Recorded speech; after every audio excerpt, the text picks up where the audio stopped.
Welcome to the Texas Book Festival 2023. I'm here today to have a conversation with Jonathan Lethem, author, novelist, essayist of such works as one of my favorites, As She Climbed Across the Table, Motherless Brooklyn, Fortress of Solitude, and then his most recent book, Brooklyn crime novel. That's the total introduction I'm going to give you. So I met Jonathan a long time ago, it feels like, under circumstances I don't remember. But I wanted to ask you to begin by talking about genre, since I feel like you and I both approach story often through a genre, or at least that's how you started your career. Yeah. And how you, whether you still think about, when you're thinking about a story, genre as a structural way into it, or where you are right now on that. Great. Thanks, Noah. Thanks, everyone, for being here. What a strange, spacious audience.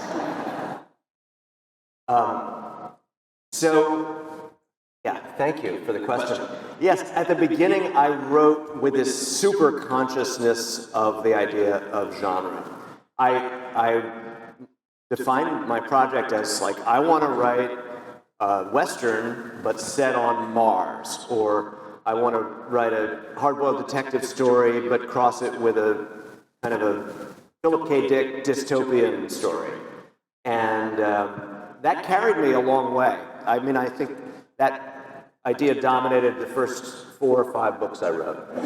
And up to Motherless Brooklyn, which was another hard-boiled detective story. It's the first time I'd really gone back to that armature of the hard-boiled story. And in a way, it was also like graduation day, because the voice that I created for that book propelled me into a different kind of writing. And the very next result was Fortress of Solitude. And when I started writing about where I grew up, I mean, of course, I recognized that there were other undercurrents. You know, there are the genres that you see in bookstores that have sections, the library genres, science fiction, romance, Western, crime. But there are other genres that writers recognize when they're using them. You're very conscious of it. Like you mentioned, As She Climbed Across the Table.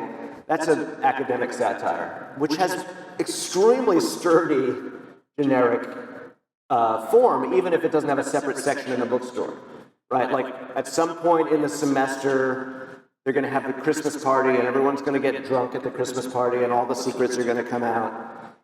You know, it's always a seasonal book, and I was very aware that I was working with a genre when I was writing that book. And even as I moved outside of the more rigid generic templates, and I wrote The Fortress of Solitude, I thought, and I think I was right to think, this is a coming-of-age story. It's a Bildungsroman. It's a city novel. It's going to be twice as long as anything I've written before. And it's going to look like James Baldwin's Another Country. It's going to look like Call It Sleep by Henry Roth. It's going to look also like, you know, David Copperfield and Great Expectations. And I think it did. It was a very traditional book, and a very generic book in a different way. But I was starting to work without what I would call like the superstructure, the hot templates, you know, like a lot of the genres I'd worked with in the first half of my writing life were as rigid as sonnets. They were like, if you were a poet, it was like writing a sestina or a sonnet. It's almost like wearing an exoskeleton. Like, it's going to move certain ways and you're inside it. Now, I would almost reverse it. It's like evolution has brought me to a place where the skeleton is inside. And so when I refer to these generic expectations, when I incite those thoughts in the reader, I'm doing it usually much more casually, while I'm working much harder on other kinds of presentation, Right. or investigation, like discovery. Right. Yeah. You know, because I always saw reinventing genre as character pieces was because you both are giving the audience something familiar that they know, and then you're giving them something unexpected, which is you're doing something different with it. You know, those bookstore sections, right? I always go look for my books, and sometimes I find them with literature, and sometimes I find them with thrillers or mysteries, or, you know, you just sort of never know where people are going to categorize you with that. Well, let's talk a little bit about place. You know, obviously, a big part of your identity as a writer for the last 10 years has been the Brooklyn novelist. More, 20 years. 20 years, right. Are we done with Brooklyn now, or is there still more Brooklyn? I mean, I grew up in the West Village of New York City, and when I go back there now, you know, probably around the same time as you grew up in Boerum Hill, obviously very different neighborhoods, but both brownstone areas, and you know, the West Village was a very different place then than it is now. And that's a huge part of my identity, and I've written to it to some degree, but you know, there is a sense of, in looking backwards to what a place was, and then I know you've lived there as an adult. I don't know if you still live there, but what is that sense of mining place and looking backwards? Yeah. It's an enormous question for me, and you know, you asked about whether I'm done. I think for a long time I thought I was.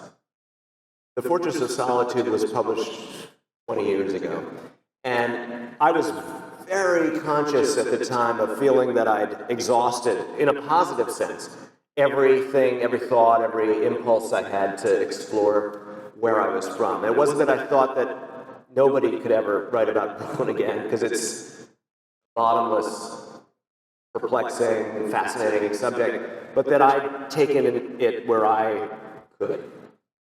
And I was really content to hand that off to anyone who wanted to try and move on to other things. And I did for, 15 years, right, almost willfully write about anything but Brooklyn. And once that involved a kind of a back door into my subject matter, because I wrote about Queens, which is, it's still that outer borough identity, it's still that relationship to class and race and the idea of the big city is across the bridge, can I get there? So it was a kind of the Queen, Dissident Gardens was kind of a thinly disguised Brooklyn novel, really. But I was happy to dodge the subject and feel like I'd put my Brooklyn contribution on the shelf, beside whatever tree grows in Brooklyn and so forth. But in a way, it was slowly coming back to haunt me, that there were things, inexpressible things, that I was still driven to try to express. And when I would visit, or while I was living there, I would sometimes walk down Dean Street and think, I didn't even get close. There's so much. And what was more, the world was talking back to that book, sometimes directly in the form of people who wanted to talk to me about their feelings about it, but also just, art is an attempt to stop time, right, to freeze something. But of course, time won't stop. Brooklyn changed, and the world changed around it, and I think the political and cultural language for even discussing things like race and gentrification and capitalism really evolved. And then suddenly they evolved super rapidly in the last 5 years.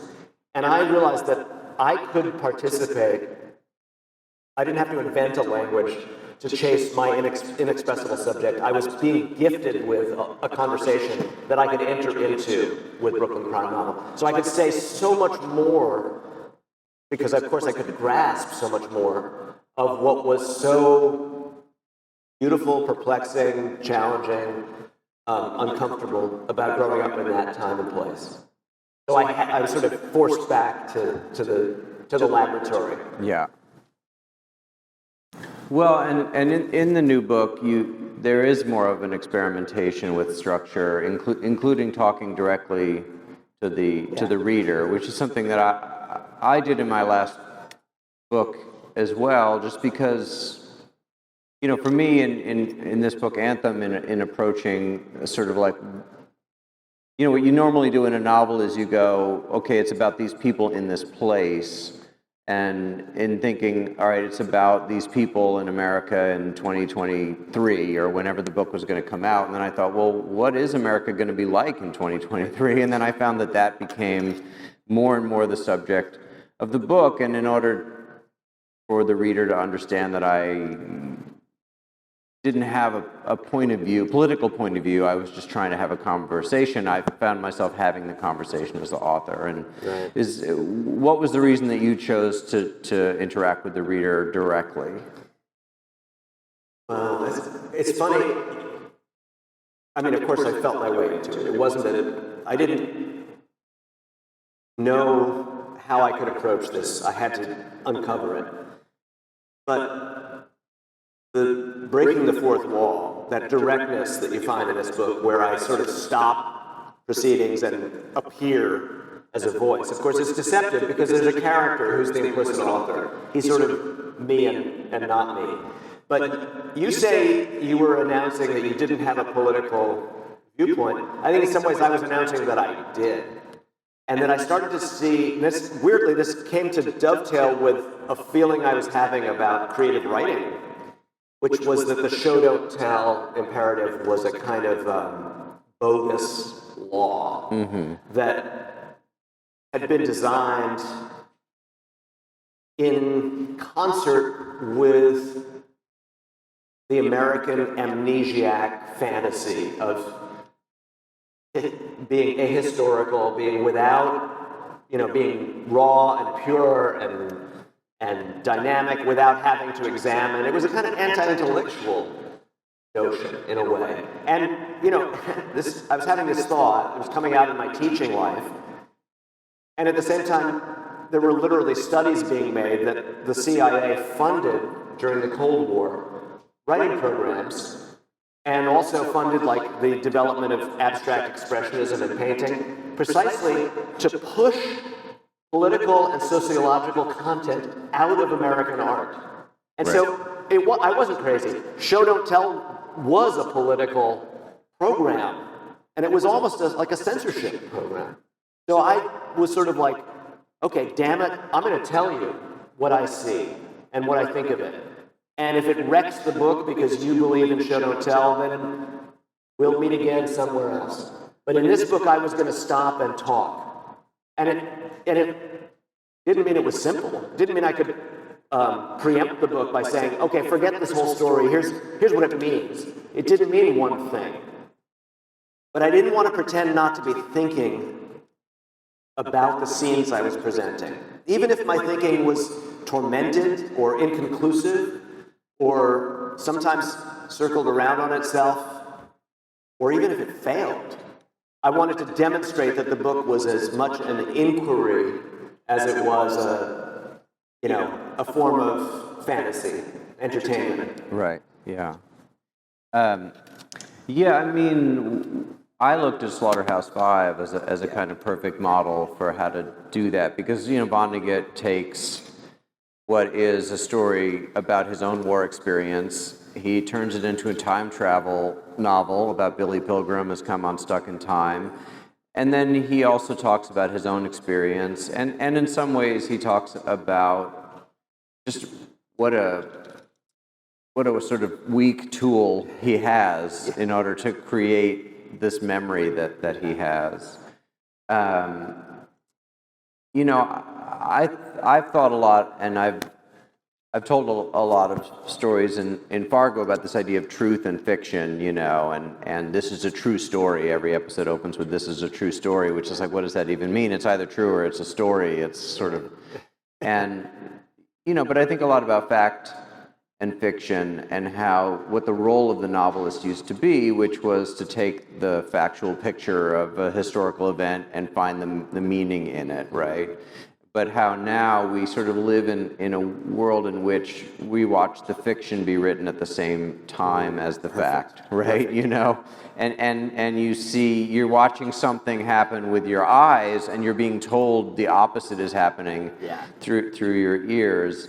And I guess that sort of has led me to question, like, well, what is the novelist's role then? You know, 10 years later, when I interviewed DeLillo, you know, he said, well, look, I had to, when I wrote Libra about, you know, JFK's assassination, I had to go to Dallas, I had to go to those garages of those guys who believe those things, and now you just have to go to that guy's website. You know, it's a very different world. So how do you grapple with the fact-fiction dilemma? Fabulous question, Noah. Okay, so first of all, let me just say, Vonnegut in some ways offered me the crucial model for how I was approaching this book. And it was Slaughterhouse-Five, but it was also Breakfast of Champions, where he lets the characters confront the author. Right. And I almost lifted that wholesale into my own plan. So the word you didn't bring into your description, which was so unerring otherwise, was tabloid culture. And, you know, in many ways, we act as though the internet is unprecedented. And of course, in certain ways, it's unprecedented. But we can also give it way too much credit for inventing this doubleness in our reality. I grew up in a city in the 70s where there were these celebrated criminal occurrences that were also incredible urban legendary events, and they were processed in real time by the culture of the tabloid newspapers and by the culture of the city gossiping at lunch counters and coffee shops. And this was like Son of Sam, Bernard Getz, the disappearance of really the kid who was like the paradigmatic missing child, Eaton Patz, from a street in the West Village. In my neighborhood, yeah. The pushing of a girl off a subway platform who was a violinist who had to have her arm reattached because the train severed her arm. These things captured the imaginary life of the city so totally that they were processed into myth and allegory, even as they were occurring. This was true of Son of Sam before he was captured. He was already an urban legend.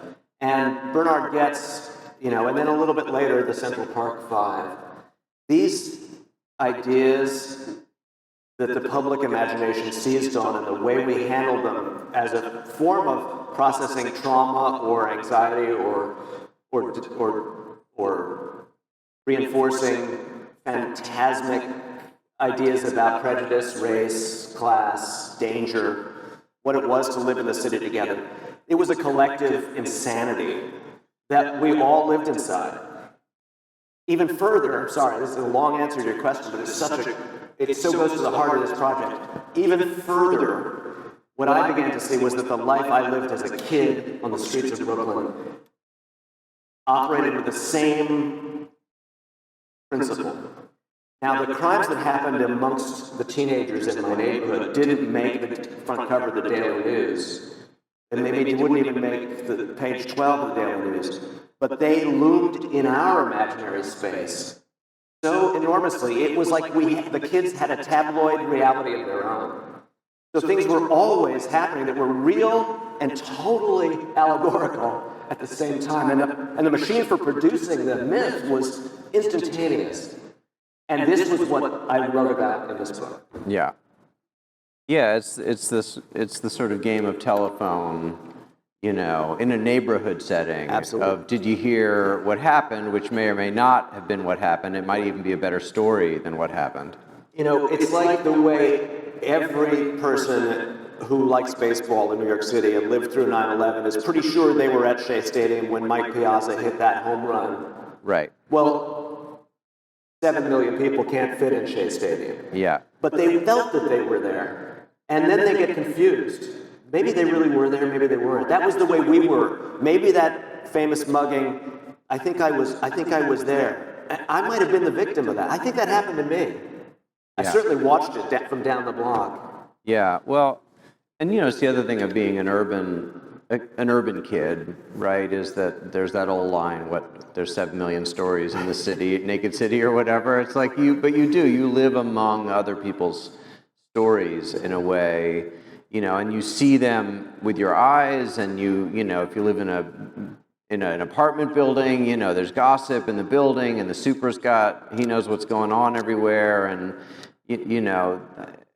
you grew up in more of a brownstone environment, as did I, but it's the characters in the neighborhood, just like any place, right? The characters that you see in a small town, et cetera. It's just everyone's so on top of each other. And so for you, does Dean Street to you now feel like it operates on the same principles as when you grew up there, or does it feel like people don't know their neighbors? They're not looking at the stories of the people around them. It's more the national or international cultural. Well, so this is a terrible temptation, of course, to turn the corner into like old man shaking fist at cloud stuff. But one of the subjects that I really uncovered for myself in this book, very sorrowfully in some ways, was it sounds weird. I'm old. I found out how old I was. Not because I saw the present through these wise, unclouded eyes, but almost the opposite. I walk around and I see the past, and it's between me and the present. So I really resist any pontifications about what's going on now. I know that there are radical experiences of difference in what gentrification and cultural transformations like the internet or just systemic or infrastructural reality, and I can feel and have a lot of feelings actually about what New York is like now, but I don't believe that I'm going to be able to tell you what it's like, because I'm in such a live, dynamic, helpless, constant relationship to the past. Right. And so the fact that the characters in this book are, in a way, stymied by the present. They try to look at it, and all they do is end up bringing in the machine of the past that's stuck in their heads. Became one of the topics. That they're divorced. Ironically, by staying in the neighborhood for 50 years, they can't grow with it. They just end up as these kind of like, one of the things that I realized halfway through this book was that one of my characters is called Louise, and he was based on the Lorax, Dr. Seuss, and that he's basically like the paradigm of like, what are you doing? You can't be doing this. It's changing, and everyone hates the Lorax. I mean, the only time you like him is in Dr. Seuss. Yeah. When you have him in your neighborhood, he's horrible. But I've also become this person, So I was trying to wrestle with this destiny that we have. If we're witnesses, the curse and the blessing of living long enough to do this work for so long, is that you're like a bridge that's stretching across a chasm to the past. And you have things in you that don't make sense anymore. But they do to you. Well, when we first met, which was probably 20 years ago, or It was, yeah. I would say we were both outsiders of this New York literary edifice that everyone's trying to get into. I had a friend who described Hollywood once as a castle with no doors. And you just try to get in, and then when you finally get in, everyone's like, "We're so happy to see you. What took you so long?" And you're like, "If you put a door in, like I would have been here earlier." So, but I guess my question is, do you still feel like an outsider, or have you arrived on the inside? And when did that happen for you? I have a lot of ambivalent responses to that because I cherish my outsider identity. It sank in so deep. It had such power over me for so long. And it's nourishing. It's like an old crusty battery that still, kicks in and sends energy out to the surface. But I also know that it's super unattractive for someone who's gained so many versions of credibility and garnered so many pieces of incredible luck. And, a lot of writers want things that I have been blessed with. I mean, partly it's just uncontrollable things like how brilliantly I was published. I just fell into the right hands, which is a superb form of luck to be well published. But I also have arranged, not because I calculated it, but because I have a helpless, disagreeable, you can't fire me, I quit kind of disorder that comes from being from the part of Brooklyn that I'm from, to screw it up in crucial ways. I think obviously a lot of people thought I should have written about Brooklyn again much sooner. But I also didn't leave, I didn't stay there, and that confused people.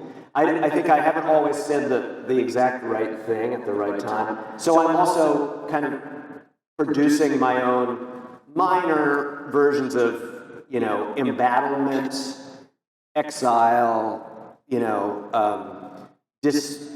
disaffiliation, in order to stay recognizable to myself. But of course, in so many outward ways, I've been blessed with exactly what most people would say is on the inside of that castle, right? Not the Hollywood one. You were clever enough to get in there. Yeah, it's a smaller door, but a bigger payoff. I'm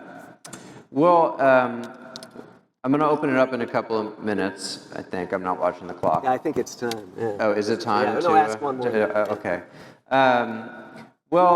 So I guess there's always the what's next question, but what's more interesting to me in a way is where you stand at this point in your career.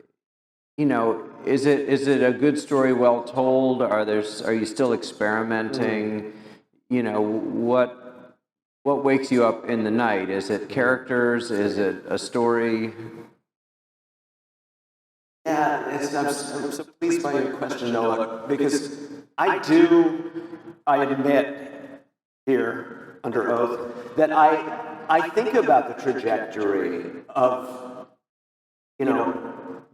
what I've had the chance to do and what I still have the chance to do. And that's out of love for other authors' shelves. Growing up reading people like Iris Murdoch or Philip K. Dick or Graham Greene, I was interested in where they started and how they developed, how they handled the long middle, what things looked like when they ran aground and how they restarted. That fascinated me. It was part of being interested in literature, was to care not just about individual books, but what happened to writers, and how they tried to, if they had the fortune to be long-lived, how they dealt with it, what they made of it. So it's a great question. I haven't answered it. I just admired it. But Brooklyn crime novel is a really specific kind of watershed experience for me. I don't insist that anyone else agree, although there have been some really gratifying responses. But I just know that the experience of writing it took every form of capacity and power and also artifice, every bit of craft that I'd gathered up to this point, and I brought it to bear on something that meant the most to me. So it's a book that makes me feel like I could die now, and like I did that. I said those things in that book, and I'm really amazed to have gotten the chance. Because it took waiting 20 years after Fortress of Solitude, and it took thinking and reading and writing a lot of other kinds of things without even knowing they were coming into this, collecting into this possibility that was this book. So I'm inordinately proud of it, and I don't know that I'll ever have quite that experience another time, but to ask, it would be ungrateful to ask to have it happen twice. That said, I've got books in my head that I want to write, and I love waking up fantasizing about stories, and this moment which you catch me at, where I'm just turning the corner. I mean, almost literally, this is the last public presentation about Brooklyn crime novels, so I'm sort of feeling like I'm discharging that guardianship, like the book is pushed out of the nest, which frees up the hard drive for next things. And I'm thinking about a book, absolutely, perhaps this is by the way, this may be my perverse repudiation disorder happening all over again. You may be hearing it out loud, announced for the first time. I'm going to write a book about a bunch of, I got really captivated by the fact that the knights from medieval times went on strike. I don't know if anyone's heard about this strike. It's only in one castle, speaking of castles, in Buena Park. And it's a very tiny little strike. And this has been like the Union year, right? It's been an amazing thing to see workers collectivize successfully. And the knights who joust at medieval times, they're like a very weird little backwater of the world of entertainment. I don't think the handsomest kid from Kansas goes to Hollywood hoping to end up in Buena Park in a saddle with a lance, right? He wants to become a movie star. But in the meantime, there's this gig, and they weren't part of SAG-AFTRA, so they're not represented, and they haven't won. They're just like a bunch of knights on strike that no one is paying any attention to. Well, this is the sort of thing that obsesses me. So I'm going to write a novel, maybe semi-mythic. I don't want to make it about literal medieval times. I'm going to change the thing so I can make it a little more my own. Right. In other words, it's not Brooklyn, which will disappoint a lot of people. Well, I'm born for that. Luckily, they'll always have those Brooklyn books to reread. So